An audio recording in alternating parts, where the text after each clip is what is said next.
नमस्कार, आप देख रहे हैं न्यूज़ पीआर। मैं हूं आदेशपुरी।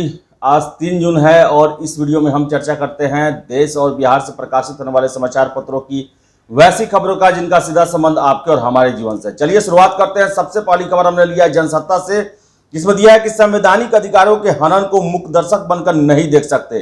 केंद्र की टीकाकरण नीति पर सुप्रीम कोर्ट की सख्त टिप्पणी। सुप्रीम कोर्ट ने कहा कि केंद्र की 18 से 44 उम्र वालों की खरीद कर टीका लगवाने की नीति मनमानी और बेतुकी है। केंद्र से मांगा जवाब, बजट में आवंटित 35,000 करोड़ रुपए की राशि को अब तक टीकों की खरीद में कैसे खर्च किया गया। टीके के सारे खरीद आदेशों की तारीखें, हर आदेश में दर्ज डोज की संख्या और आपूर्ति की संभावित तिथि का ब्यौरा भी सुप्रीम कोर्ट को देना होगा। साथ ही टीकों को की 31 दिसंबर तक की अपेक्षित उपलब्धता का खाका भी अदालत में पेश करना होगा। टीकाकरण नीति को नए तरीके से समीक्षा करने की पीठ ने हिदायत दी। तो आपको बताएं कि सुप्रीम कोर्ट जो है वो काफ़ी सख्त रुख रखे हुए है टीकाकरण नीति को लेकर। वही अगली खबर हमने लिया है जनसत्ता से। इसमें दिया हुआ है कि संवेदनशील सूचना, सेवानिवृत्त अधिकारियों के लिए नियम कड़े। केंद्र ने खुफिया और सुरक्षा संबंधी संगठनों में काम कर चुके सेवानिवृत्त अधिकारियों को संवेदनशील जानकारी प्रकाशित करने के रोकने संबंधी नियमों में नए उपनियम शामिल किए। नियमों के उल्लंघन के दोषी पाए जाने पर पेंशन रोकी या वापस ली जा सकती है। वही अगली खबर हमने लिया जनसत्ता से ही, जिसमें महाराष्ट्र सरकार ने एक पहल की है, अपने गांव को कोरोना मुक्त बनाओ और 50 लाख जीतो। महाराष्ट्र सरकार ने ग्रामीण इलाकों में कोविड-19 को फैलने से रोकने के कदम उठाने के लिए प्रेरित करने के मकसद से बुधवार को कोरोना मुक्त गांव प्रतियोगिता की घोषणा की और जो गांव कोरोना मुक्त होंगे उन्हें 50 लाख रुपए का इनाम दिया जाएगा। वही अगली खबर हमने लिया है दैनिक जागरण के नेशनल एडिशन से। मेहुल चौकसी के प्रत्यर्पण पर सुनवाई आज, फैसला आज। घोटाले के आरोपी को भारत लाने के लिए सीबीआई के अधिकारी डोमिनिका में मुस्तैद और वहां पर आज अदालत में फैसला होने वाला है। मेहुल चौकसी जो कि पीएनबी घोटाले से संबंधित है, हजारों करोड़ रुपए का घोटाला हुआ है और वो पहले एंटीगुआ और उसके बाद डोमिनिका में भाग गया, जहां पर उसे पकड़ा गया है और उसके प्रत्यर्पण की आज सुनवाई होने वाली है। वही अगली खबर हमने लिया है दैनिक जागरण से। इसमें दिया हुआ है कि गूगल ने कहा हम सर्च इंजन हैं, लागू नहीं होते नए आईटी नियम। आपत्तिजनक सामग्री को इंटरनेट से हटाने पर नहीं माना आदेश, दिल्ली हाई कोर्ट का गूगल को कोई राहत देने से इनकार।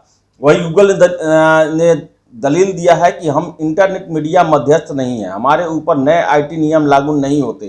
एकल पीठ ने सर्च इंजन के लिए नए नियम 2021 की गलत व्याख्या की है, अतः एकल पीठ के आदेश का अनुपालन नहीं करने पर उसके खिलाफ कोई कार्रवाई न की जाए, आदेश को रद्द किया जाए। तो ऐसा रिक्वेस्ट गूगल के द्वारा किया गया है।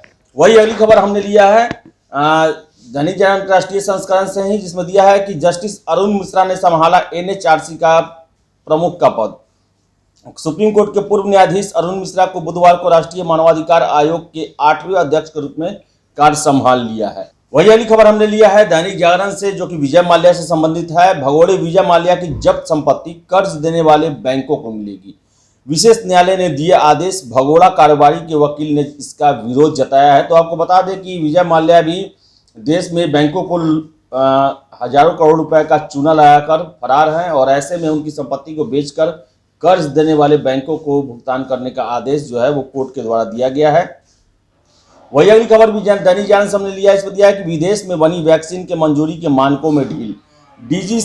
डीसीजीआई ने देश में वैक्सीन की उपलब्धता बढ़ाने के लिए उठाए कदम।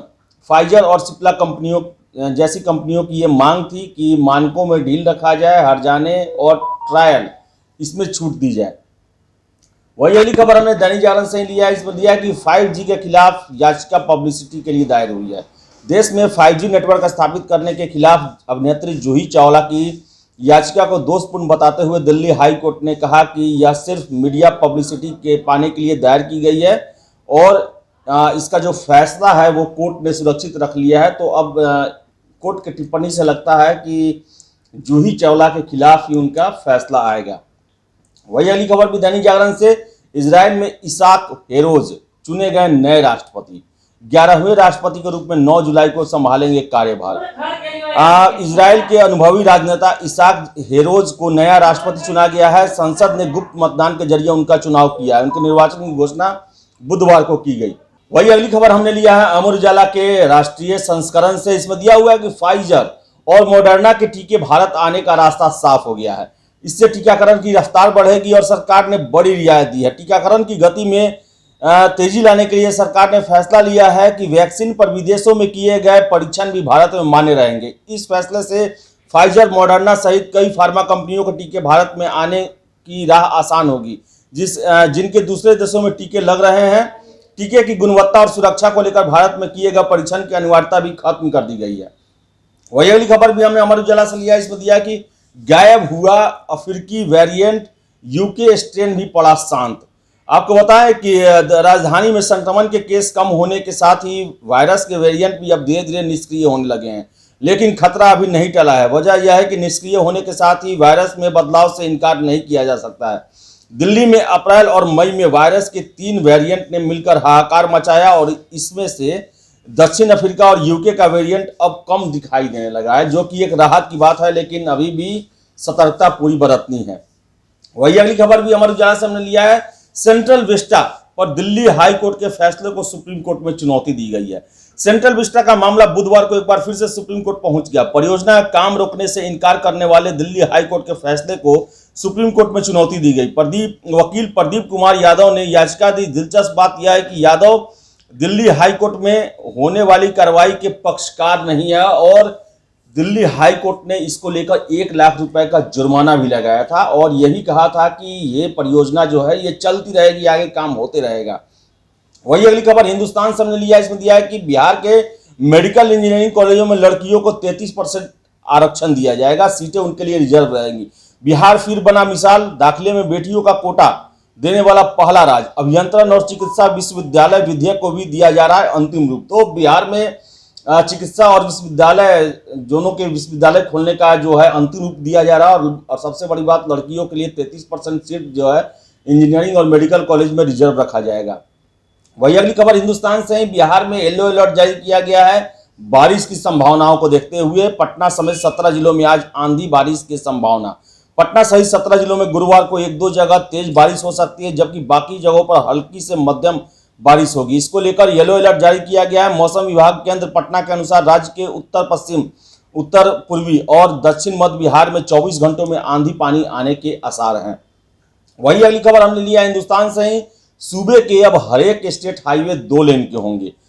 आपको बताया कि पथ निर्माण विभाग ने शुरू किया इस पर काम। 11 सड़कों को भी चिन्हित किया गया है। एशियन डेवलपमेंट बैंक से बिहार को मिला $500 मिलियन का कर्ज और इसी का परिणाम है कि बिहार की सड़कों को एक बार फिर से चुस्त दुरुस्त बनाने की कोशिश हो रही है और 2 लेन में स्टेट हाईवे को परिवर्तित किया जाएगा। वही अगली खबर हमने लिया हिंदुस्तान से ही। पटना में कोरोना का ग्राफ और गिरा, 126 मिलियन नए मरीज। पटना में कोरोना का ग्राफ और नीचे गिरा है। बुधवार को 126 नए कोरोना संक्रमित मिले, जबकि 13 संक्रमितों की मौत हो गई। आईजीआईएमएस में 5 और पीएमसीएच में 4, एम्स में 3 और एनएमसीएच में 1 संक्रमित की मौत हुई है। तो मौतों का सिलसिला भी जारी है और कोरोना के नए मामलों में गिरावट भी जारी है। वही अगली खबर हिंदुस्तान से ही। पटना के एम्स में बच्चों पर कोरोना का वैक्सीन का ट्रायल चल रहा है और वैक्सीन के ट्रायल में शामिल 3 बच्चे स्वस्थ। आपको बता दें कि 1 जून को दिया गया था पहला डोज, 28 दिन बाद लगेगा दूसरा डोज। मॉनिटरिंग की जा रही है बच्चों की और एम्स ने 80 बच्चों पर ट्रायल का लक्ष्य रखा है। 12 से 18 आयु वर्ष के बच्चों का हो रहा है ट्रायल। 15 बच्चों का क्लिनिकल परीक्षण किया गया है और इन्हें वैक्सीन दी गई है और अभी तक जो है 3 बच्चों को दिया गया है और ये बच्चे स्वस्थ हैं। वही अगली खबर हमने हिंदुस्तान से लिया। इसमें दिया कि पाटलिपुत्र यूनिवर्सिटी में दाखिला शुल्क में बढ़ोतरी नहीं होगी। पाटलिपुत्र विश्वविद्यालय के कुछ कॉलेजों को मिल रही थी शिकायत। हमने ही खबर चलाया था कि एन कॉलेज में कैसे फी को दोगुना कर दिया गया था और पीपीयू ने इस पर बड़ा फैसला लिया है और जो ये घोषणा की है कि जो बढ़ी हुई फीसें हैं वो लागू नहीं होंगी, पुराने ही फीसों पर दाखिला लिया जाएगा। अगली खबर भी हिंदुस्तान से हमने लिया। इसमें दिया है कि बिहार में खुलेंगे 76 मोटर ड्राइविंग स्कूल। जिलों में ट्रेनिंग स्कूल खोलने के लिए निर्माण की प्रक्रिया शुरू। निर्माण के लिए कई जिलों में चल रहा है सिविल वर्क का काम और इसके बाद जो है मोटर ड्राइविंग स्कूल को खोले जाएंगे। वही अगली खबर हमने लिया प्रभात खबर से। 15 जुलाई से पाटलिपुत्र बस टर्मिनल से खुलेगी सभी जिलों के लिए बसें। 15 जून से नालंदा, नवादा, शेखपुरा और जमुई की बसें पाटलिपुत्रा बस टर्मिनल से संचालित करने का निर्देश दिया है। और ये निर्देश जो है वो नगर विकास एवं आवास विभाग के प्रधान सचिव आनंद किशोर ने मीठापुर बस स्टैंड को पाटलिपुत्र बस स्टैंड बैरिया में शिफ्ट करते हुए पाटलिपुत्र बस टर्मिनल को पूर्ण रूप से संचालित करने के लिए बुधवार को संबंधित पदाधिकारियों से बातचीत किया और निर्देश दिया। वही अगली खबर हमने लिया है प्रभात खबर से। शिक्षक नियोजन को लेकर अभ्यर्थियों ने चलाया ट्विटर पर अभियान। आपको बता दें कि प्रदेश के एसटीईटी पास सफल अभ्यर्थियों ने नियुक्ति को लेकर बुधवार को ट्विटर पर अभियान चलाया। स्कूलों में अपनी नियुक्ति के लिए लाखों अभ्यर्थियों ने ट्विटर के माध्यम से बिहार सरकार के प्रति अपना आक्रोश व्यक्त किया। तो ये थी आज देश और बिहार से प्रकाशित होने वाले समाचार पत्रों की वैसी खबरें जिनका सीधा संबंध आपके और हमारे जीवन से है। अगर आप हमारा ये वीडियो फेसबुक पर देख रहे हैं तो वीडियो को लाइक शेयर करें। हमारे चैनल न्यूज़ पीआर को फॉलो जरूर करें। अगर आप यूट्यूब पर देख रहे हैं तो वीडियो को लाइक शेयर करें और हमारे चैनल न्यूज़ पीआर को सब्सक्राइब करना ना भूलें। धन्यवाद।